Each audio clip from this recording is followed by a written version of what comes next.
Hello, good day everyone.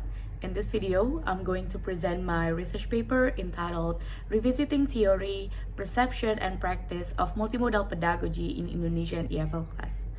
I'm Nida Salsabil, serve as the first author of this research with Irfan Rifai as the second author of this research. So the background of this study is first, as 21st century skills becomes important, especially in our world today, education institution and educators starts adjusting and preserve learning strategies that is relevant to this 21st century skills, which paved the way for multimodal pedagogy practice in the classroom, including in EFL context.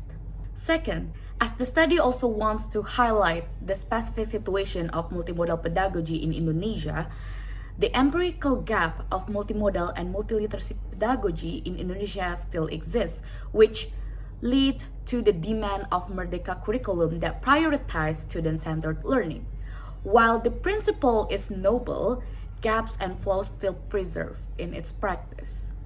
And third, understanding the pedagogical knowledge is highly important before implementing them in the classroom, as lacks of pedagogical knowledge can lead to gap and tension in the classroom practice.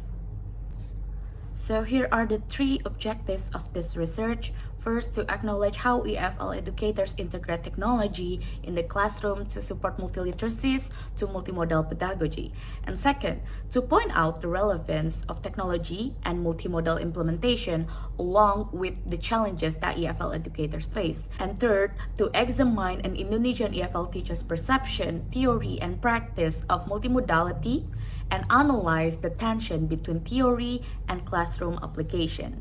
So in this study, I use qualitative methods on these three strategies. First, systematic literature review. Second, classroom observation. And third is interview.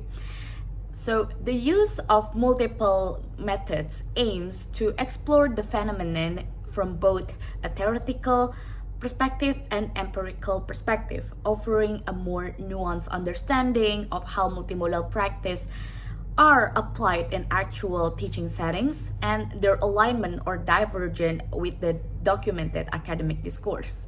And here are the results and discussion from the three objectives that I mentioned earlier. First, technology integration in the classrooms. And second, documented outcomes of technology-mediated multimodal tasks in EFL classroom. And third, a case study on an Indonesian English teacher. So next, we have tension and gap. So findings from both interview observation and systematic literature review point to deeper systemic gaps that hinder the full realization of multimodal pedagogy in EFL classroom. So including teacher knowledge, curriculum alignment, assessment, classroom practice, and digital access.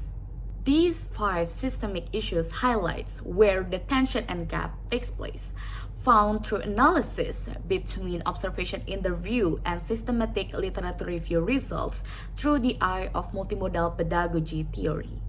So in conclusion, this study highlights the potential of multimodal approaches in enhancing EFL teaching and learning, particularly to technology-mediated tasks that support student engagement and language development. However, the case study reveals a disconnection between theoretical understanding and classroom implementation, with multimodality often reduced to the mere use of varied media. Effective integration requires more than access to digital tools. It also demands a solid grasp of multimodal pedagogy and its role in meaning making.